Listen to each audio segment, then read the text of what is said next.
We'll be bringing about 200 miles of new transit service to our residents and visitors of Broward County. And the community is very excited about this, as are we. It's a large program that is going to span about 15 years from start to finish. Welcome to Transit Unplugged. I'm Paul Comfort. Good to be with you on another edition of the world's leading transit executive podcast, Transit Unplugged. In depth this week with our special guest, Coree Cuff Lonergan, who is CEO and General Manager of Broward County Transit in Southern Florida. Coree, welcome to the show. Good morning, Paul. I'm so happy to be here. Thanks for having me. Yeah, great to have you on. Very excited to talk to you today about your wonderful career experience and what you're doing there in Broward County. Sure. So I'm really excited to have an opportunity to talk to you about some of the things that are going on here in Broward County, because Broward County is one of those sleeping giants in the transit industry. We're a bus company, and we have roughly 44 routes, about 444 buses, fixed route service. We also have paratransit, we have community shuttle, and we also have a microtransit, very small microtransit program. We've been in existence since about the mid-50s. There haven't been that many general managers here. I believe probably less than 5 or maybe 6. So I'm excited to be part of such a small group of transit professionals that have led this organization. That's wonderful. And that shows stability. A lot of transit agencies around the country aren't able to have that kind of stability at the top job. And so they seem to be going, you and I were talking in the green room about my experience at MTA in Baltimore. Well, I was the 10th CEO in the last 20 years when I was there. So they were averaging a new CEO every 2 years. And it's kind of, and that's how long I lasted, it was 2 years. So it's kind of hard to get stability if you're just changing leadership every couple of years. People have different visions and plans and things like that. So that's a wonderful background to come from. Why don't we talk about where Broward County is for those around the world who listen? As you know, we're in 100 countries. So Broward County is down in the south part of Florida, kind of near Miami, right? That is correct. And so Broward County is a county, a very large county in the state of Florida. We are north of Miami-Dade County, and a lot of people know Miami as a destination spot. But we also have Fort Lauderdale here in Broward County, so that's one of the major cities that people will recognize. We are a county that is flanked on one side by beautiful beaches and the Atlantic Ocean. And on the western side, we have the Everglades. It's a very, very beautiful place to be. Palm trees, sunshine, great weather all the time, wonderful people. We've got a population of about 2.1 million people here. And we are a destination location for many visitors that choose to come to Florida. We have a very large cruise business that leaves our seaport on a daily basis. So that's one of the economic generators for the county. And we have a lively airport as well. So we do have a very strong tourism business here. And in fact, one of the best kept secrets here is that we have the second largest destination location in the state of Florida, Sawgrass Mills Mall. Sorry. Wow, that's something. Yeah, Fort Lauderdale is an amazing place. I spent a lot of time there, flown in there, took a cruise out of there. And actually, a good friend of mine, Susie Akel Ford, who was the economic development director for Queen Anne's County when I was county administrator here, retired there. And I've been to visit her and her husband. My wife and I have been to visit her and her husband a couple times there. And she's always told me, Paul, you ought to come down and talk to them about their transportation program. And now I am. So good to meet you officially. And you've had this job now. You've been in the position for a few months. What was it like coming into a brand new job as the CEO of this big and kind of storied historical transit district? So, I've been in my role, I'm counting by the days, so about 140 days. Okay. And this is my first CEO opportunity. So I'm coming from a vice president level from WMATA or Metro in Washington, D.C. And it's been a very great experience. I'm excited to have an opportunity to work with so many dedicated transportation professionals. We have a workforce of about 1,300 people. And as you can imagine, we have all of the bells and whistles that any transit agency has. We have a very dedicated customer base as well. And we are part of county government. So unlike a lot of the other transit authorities around the country, we're actually part of a larger organization through our county government, Broward County. And we have a commission as our board of directors that is responsible for all county services. What's great about it, and one of the things, quite frankly, that attracted me to the job, Paul, was the opportunity to learn about government. So we have so many additional services that in my career, growing up vertically in the transit industry and rail and power, I didn't have the opportunity to interact with, like the Health and Human Services Department or the Parks Department or the airport or the seaport or the convention center and the Department of Culture. And so there's so many departments that we have here. And it's a great opportunity, at least for me, from a learning experience to get to know those departments and further my professional development and knowledge base. Yeah, that's great. And a number of places are like that. Miami-Dade, he's part of the county government there. So that is an interesting structure. I mean, King County Metro is the same way out in Seattle. There's a lot of big systems that are part of the county government. And you're right. It is so exciting to have all those access to all those resources and be part of a bigger team. It does have its challenges. You don't have necessarily your own finance department sometimes and things like that. And procurement sometimes has to go through the county government. How are you finding that working with a larger agency, a larger government such as that? So what I'm finding is that it's very much like working as a department in an agency. So for me, coming in from this perspective, having just come from a VP level into my role, I'm used to working across the organization with various departments. And I kind of see it very similarly, although my peers are running huge agencies and not departments. But you know what? At the end of the day, the way our county structure is set up is that we are quasi-independent agencies. So we do have our own finance department, procurement department. Oh, that's good. HR department. And however, they do roll up to a central organization, a service organization that supports us. So not only do we have staff embedded on the team, we also have the resources within the county to lean on when we need them as well. That's wonderful. What a great perspective. And how about financing? How is your agency financed? So we just like everybody else, right? So we rely very heavily on our partners at the FTA for federal assistance and grants. And we also have our fare box. Fare box is about 12% of our revenue. But the one thing that we have here in Broward County about 3 years ago, or no, roughly 5 years ago, in 2018, we passed a surtax. It's a penny surtax. And that surtax is dedicated to transportation. And so we have those resources available to us for both capital and operating expenses. And one of the things that I really wanted to talk to you about today is our Primo program. All right. And this is largely an outgrowth of that penny sales tax investment that the voters voted on here to pass. And we are, like I said, in year 5 of that. So the Primo plan, Paul, is a new and transformational transportation project that we're bringing to Broward County. And I shouldn't say project because it's more like a program. And so right now, as I mentioned to you, we've got the fixed routes, the community shuttle, a little bit of microtransit and paratransit. But what we're going to have very shortly is commuter rail. We're also going to have, we're going to have commuter rail. So we do have Tri-Rail, which I think you're familiar with. Dave Deck. Here. Dave Deck, yes, good friend. He's on the kind of western side of the county, and we're going to be on the eastern side with this new commuter rail service. So that's pretty exciting. We're also going to be offering for the first time light rail transit here in Broward County. And then we're also going to have our bus rapid transit lanes and service.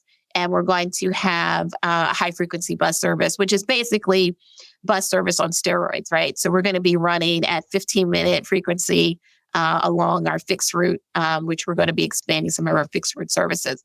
So at the end of all of this, we'll be bringing about 200 miles of new transit service to our residents and visitors of Broward County. And the community is very excited about this, as are we.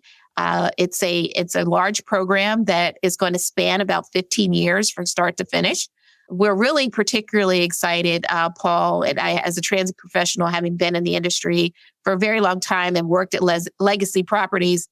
You know, a lot of times when you make some of these capital investments, the O&M or the operation and maintenance dollars don't trail, right? You know, everybody forgets about the other side of the equation. But I think that, the voters here were well educated and made a very decisive decision to include that O&M support for these kinds of investments. So, we're fully funded from that perspective. But, at the end of the day, we're still going to rely very heavily on our partners at the FTA for grant support in terms of some of the capital needs that we have here. And we have a great working relationship with the Florida Department of Transportation. That's our state partner. In fact, yesterday I met with the Secretary of Transportation for the first time, Secretary Perdue. He was here in town visiting with us. And he gave us an award for our support during Hurricane Ian. We provided bus service for the FDOT employees that needed to get to the Fort Myers area to respond to the hurricane. All of this stuff works together to make us a strong transit property. And looking to the future, obviously FDOT is going to be a very big partner of ours as well. So I am excited. My team's excited. We can't wait to get this going. We've done a lot of outreach with the public to make people aware and get their input into the process. We've met with a number of cities and municipalities here in Broward County to, discuss our plans. We've reached out and talked to the NPO. So this is a comprehensive program. But, at the end of the day, as you know, these types of programs only get better if it evolves over time, right? So what we have today is the beginning. There is so much growth in Broward County. There's so much interest in folks moving to Florida and to the Broward County area that we know that, this project and program is going to have to evolve over time in response to what we believe to be some of the growth opportunities that are forthcoming that aren't necessarily planned right now, but the potential is there for that growth. So we'll adjust the plan accordingly to meet the demands of our riding public. That's some amazing plans, Corey. So light rail, BRT, and commuter rail all coming to your county. All coming. And the trifecta, let me just tell you about this, because this is one of the things I'm personally excited about, is the fact that we're going to have an electrified bus fleet. The goal is to have that done by 2035. And so right now we're on track to get there. We have 13 electric buses on system now. 12 of them are in operation. The 13th one we just recently received, and we're going through that commissioning process. So that should be out and about soon. But we are heavily invested in sustainability as a county. And strategically, this is one of the pillars that the county truly believes in. And so they are very supportive of our desire to electrify our bus fleet. In addition, I also have the fleet organization here under my responsibility. Our fleet team has our non-revenue vehicles for the transit. So all of our cars that we get around with, all of the trucks and equipment that we use to do work here in Broward County with our Public Works Department, our Parks Department, et cetera, falls under that fleet's responsibility. We're moving forward with an electrification plan for all of our equipment, or rather, I should say, all of our vehicles in the same time frame. So these are very exciting times for us. And I'm really excited to be with an employer that is so committed to the environment. And I'm so glad to have an opportunity to support that. What an amazing plan of improvement you've got laid out. I don't know really anywhere else in the country other than maybe Austin, Texas, that has that much on their plate, that they're basically just going to put in place a brand new, three, like you said, the trifecta of all that together. Amazing, Coree. I bet that's why you got a big smile on your face, right? You can't wait to get into it. I'm into it. Yeah, I bet you are. Yeah. I was into it on day one, probably into it before I even got here. I can imagine. Wow. That is something else. So what's the game plan like to make all this happen? Light rail, BRT, commuter rail. Are you doing all at the same time? Are you going to do one first? That kind of stuff. What's your game plan? Yeah, so that was a great question. And we have a schedule that is very deliberate in terms of rolling this out over time. So like I said, it's going to be over a 15-year period, and it is sequential.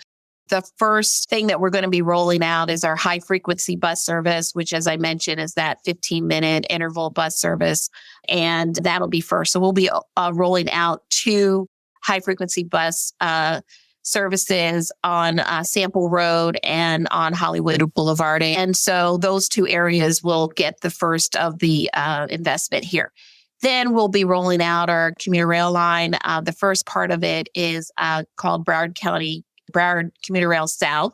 It's going to be 3 stations, one in a town called Hollywood, and then another one in Fort Lauderdale, which is near our Broward Health facility, and then one at the airport. And then following that, we will roll out our light rail, our first segment of our light rail proposal, which will connect our airport, seaport, and convention center. So it's the economic engines of our community. And so we'll be connecting all 3 of those with the light rail service. And then we will roll out our first BRT service on Oakland Park Boulevard. And those will happen in 2028. So 2026 is the high frequency bus service, 2027 is commuter rail, and 2028 is our BRT service. So those years will certainly be very busy over that time and getting ready and prepared for that. Those are the anticipated opening dates for the first things that we're going to be providing. That's beautiful. One of the other things that's great about South Florida is your integration with even private rail operators. Brightline Trains has made a lot of news around the country in that they are a privately operated intercity rail system, which is different than a commuter rail or a light rail. It's something we've really needed in this country, I think, for a long time. Other than Amtrak, there's not a lot of places that are doing that for passengers with private companies. And so tell us how you integrate with them and how you work with this private operator, which just opened up service all the way up to Orlando.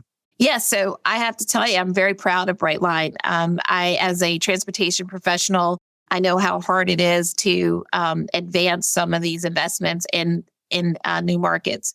And for a private company to decide to make that type of commitment, it's commendable. And I'm grateful to them for having, train as an option to getting around South Florida. And I think a lot of people appreciate that too. I believe their ridership is pretty strong. We have been coordinating with them because the commuter rail line that I just mentioned is actually on the same line that they run their service on. So we will be working with them to bring that commuter rail service to fruition.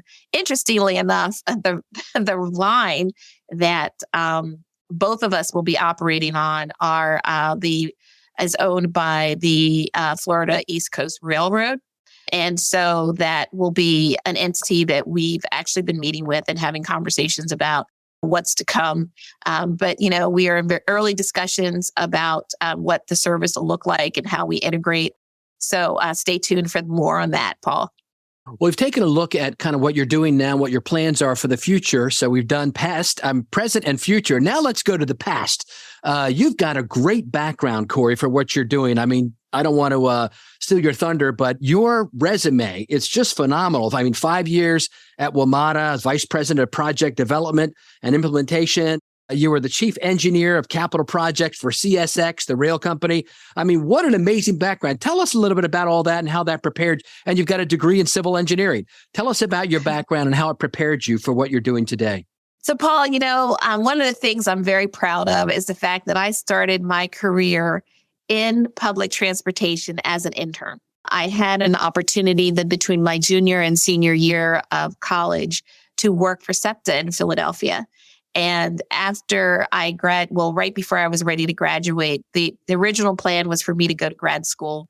And the funding didn't work out for me. And I reached out to my supervisor, Harry Lupia, and at SEPTA, and said, Harry, I'm graduating in a month or two. And do you have anything for me? Because I'd like to come back there to work.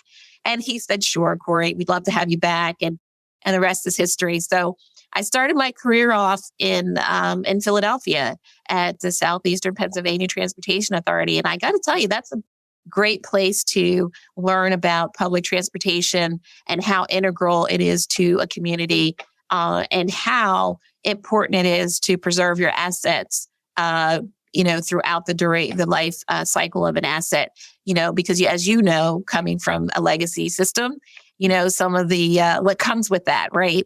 And so I had a great time at SEPTA. Had a lot of wonderful mentors, people that I worked with in the industry, and I was able to move on to consulting. And I went on to work for Flora Daniel in Southern California, and I worked on the Metrolink, early days of the Metrolink program, as in support of the OCTA, the Orange County Transportation Authority. They were our client, and we were there with them, helping them get that train service up and running. And then, moving on back to SEPTA for a little bit, and then going on to work in the power industry.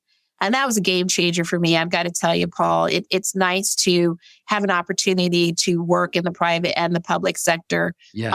And, going into the engineering consulting, working for a Fortune 500 company, and then going to work for a power company, which is also a Fortune 500 company, and then eventually going on to work for CSX as another Fortune 500 company, has enabled me to kind of fully understand some of the options that are available to us that, traditionally you may not see in the, if you grow up completely in the transportation arena. And as you've bounced around between government and transit and other things. And so, the value of that and the perspective that you bring when you have those types of experiences. So I'm really glad to have had an opportunity to work for WMATA or Metro in Washington, D.C. And that really helped to give me a strong foundation to take on the role here. Well, I can't wait to see what you're going to do there. And I'm excited. And hopefully I can announce now that Corey is going to be a guest on a live CEO roundtable this year at APTA Expo that I'm putting on with brand new CEOs with under a year or so on the job. We did something similar to this at the Think Transit conference with 8 CEOs in April. And I hope to have a reprise of that with some new guests as well this year. So you get to meet her in person and hear her story a little bit more in a live setting there at APTA Expo on the trade show floor at the Trapeze Vauntus Modaxo booth. So looking forward to that. Corey, let's stay in touch as we will. And we wish you the very best in this amazing projects you have lined up. Well, Paul, thank you so much for the opportunity to share some of the things that are happening here in Broward County. It was such a pleasure to meet you and have an opportunity to have a conversation with you. And I look forward to many more. Thank you. And I can't wait to see you at APTA. All right. Hi, I'm Elea, Carey, a communications consultant who loves working with public transit agencies. Coree Cuff Lonergan is talking very high level about complex long-term projects, as transit executives often do on the world's leading transit executive podcast. But I'd like to switch it up for a few episodes and talk about the basic and basically free promotions almost any American transit agency has at hand: a website, a newsletter, and a blog. So let's start with your website. The 299 million internet users in the United States represent 92% of the population. So chances are your customers look for information about your services online. When users arrive at your website, make sure it is cleanly and simply designed. The main pieces of information transit customers are looking for when they use your website are where your service goes and when it's offered. That means you need your maps and your schedules, or nice, clear links to them, easily visible at the top of your homepage. Also helpful, a trip planner. You might have your own, or you can give users a link to Google Maps if you have a GTFS manager set up. You can also provide links to download the PDF versions of your user guide and schedule for people who want to have readier access to these important pieces of passenger information. The other locations on your website your customers are most likely to visit should be visible below the fold. Those sections will include mandatory information like non-discrimination policies and will also address your holiday and inclement weather policies, as well as About You and Careers pages. If you'd like to talk more about website best practices or anything else related to communications and public transit, look me up on LinkedIn. My first name is spelled E-L-E-A, last name C-A-R-E-Y.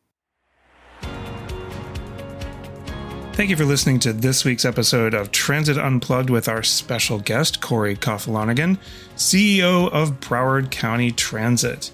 Now, coming up next week, we have the first of two very special interviews that Paul recorded on his recent trip to Brazil. Our first one is a repeat guest, Dimas Barreira, who is the president of Sindionibus in Fortaleza, Brazil. This is a really interesting interview with Paul and Dimas. Dimas dives into how Brazil is different in how it organizes its public transportation infrastructure and its approach to reducing emissions and sustainability in transit. Please take a moment to rate and review Transit Unplugged on Apple Podcasts or wherever you listen to the show. These ratings and reviews really help us spread the word about transit around the world.